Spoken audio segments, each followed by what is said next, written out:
Hey guys, this is for you, Coach. Emma gave you some solid minutes, 14 points off the bench. How impactful was her game for you tonight? What stood out for you? Well, I thought she did a really good job of just bringing physicality, and she's a seasoned vet that understands what we needed. We needed some toughness and just some, just that physical piece, and she can shoot the three. She hit a couple big ones, and second half I thought we were much better. We had just a horrible first half.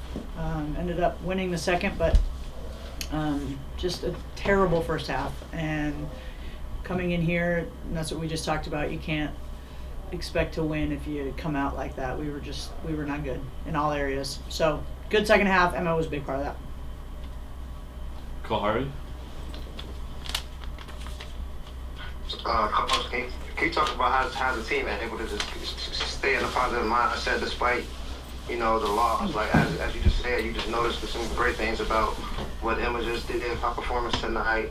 Rickea had 18, one of her best performances of the year. You can see she's getting the groove. Yep. Can you talk about just the silver linings you're seeing in wins like this? Yeah, I mean, there's always going to be win or lose. There's things you could, if you win a game, there's things you can do better at. You lose a game, there's things you can certainly point out as good success, windows. But I think I was proud of our toughness and intensity in the second half. It was just 20 minutes too late.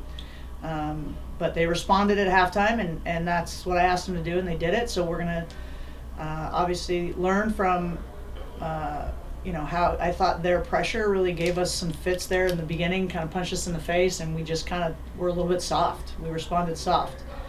Second half, we didn't. And, you got to play 40 minutes like that. But there's some good things. I thought Rickea was very aggressive again.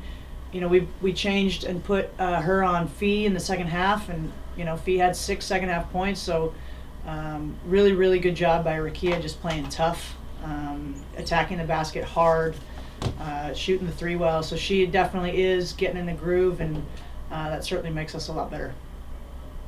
Lauren? And Emma, can you talk about your performance tonight and expand on your toughness and how you're going to continue to be tough throughout the season? Yeah, for sure. When my number is called, I just want to come in and do what I can to help my team get a win at any cost. So when Coach puts me in, I just try to be aggressive, and my teammates find me. I try to shoot the three as well as possible. But like Coach said, we got to be better in the first half. That's what it comes down to. Regardless of what the accolades are, the points are, it doesn't matter with a loss. And then my last question to Rickea is, can you just talk about your performance and can you elaborate on what you feel like the unit, just from a player perspective, that you all have to do better to play better in the first half and play more like you all did in the second half? We just got to not come out flat. I feel like the second half, that's our basketball. We were moving the basketball, we were capitalizing, we were playing good defense. We were just being intentional. I feel like in the second half, we can make every excuse in the book, but it's not an excuse, especially when you're on the road coming to play against one of the best teams, in the league. I feel like we got to come out, but we got it. We're trending in the right direction for sure. Lauren?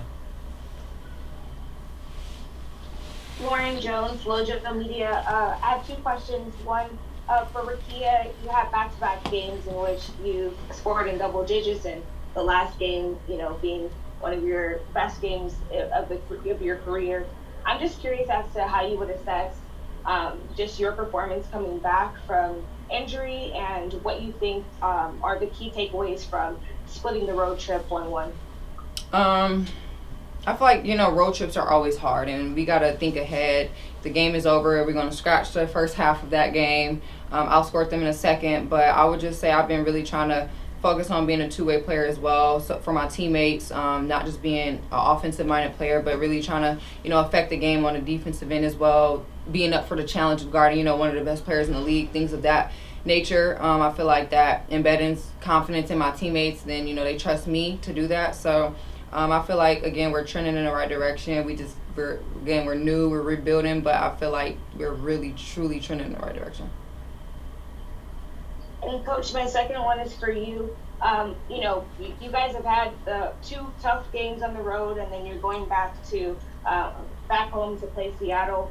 How do you what is the messaging to the team after, splitting the road trip, and, how do you kind of encourage the team to rebound and get back, back on track for the Seattle game? Yeah, I don't think any of us, especially me, and I know I really do believe the players, no one's panicking. There is urgency with, we want to make the playoffs. And so along those lines, getting a split at Vegas and Minnesota, that's a great, it's a great method to do it. Split on the road. Again, it's just we had just a lousy first half, but there's so much in front of us, and we are not even remotely close to healthy, and these guys are still fighting, and so I'm proud of them. I don't think that there's, I'm not a sound the alarm, freak out type of coach. You just keep focusing on what you can, what you're doing well, and build on that, and then work on the little things you got to get better at. And so I know it's cliche, but it really is just one day at a time. I'm very process driven. We're playing for September, right? Like we want to keep getting better and peak at the right time. And when we get full strength, I think it's going to help us a little bit, but I love the guys that we have now, and they're playing their asses off. Along those lines, Sanaya Fagan scored her first bucket in the W. Can you just talk about how encouraging that is to see the rookies, both Sarah, Ashley Barker, and Sanaya, just kind of step up to the plate when their number is called? Yeah, and Leah Tu King. We've got 3 rookies, and Leah Tu and Sarah Ashley are playing a lot of minutes. There's for rookies, and that's hard, and we need them, and they're stepping up. Again, I think they're playing hard. Sarah Ashley had a tough time with the pressure tonight, or today, but she'll be better. It's a learning experience. And Sanaya's time is coming. I think she showed what she's capable of out there. There's a lot of basketball in front of her and a lot of potential. I'm proud of her too. Anwar, final question. Yeah, for anybody, Anwar Sporting Tribune, what are the top teams like the Lynx doing that I feel like your team hasn't been able to do yet, or what are they doing well that the Sparks kind of need to emulate to get to that kind of top level of a team like Minnesota? That's a tough question. I think they were in the Game 5 of the WNBA Finals last year. Like their org is in a different place. They return everybody. That's a different. I've been in both situations where you're trying to get it going and where you have it already going. It's totally different. And so, I don't know that I don't want to get in the game of comparing what they do versus what we do. They're just more clean on their execution, and they've played together for a long time, and it's evident. And obviously they're talented. They've got the MVP front runner, and she is every bit of that. So I don't know. I think we're in different stages. Mm-hmm.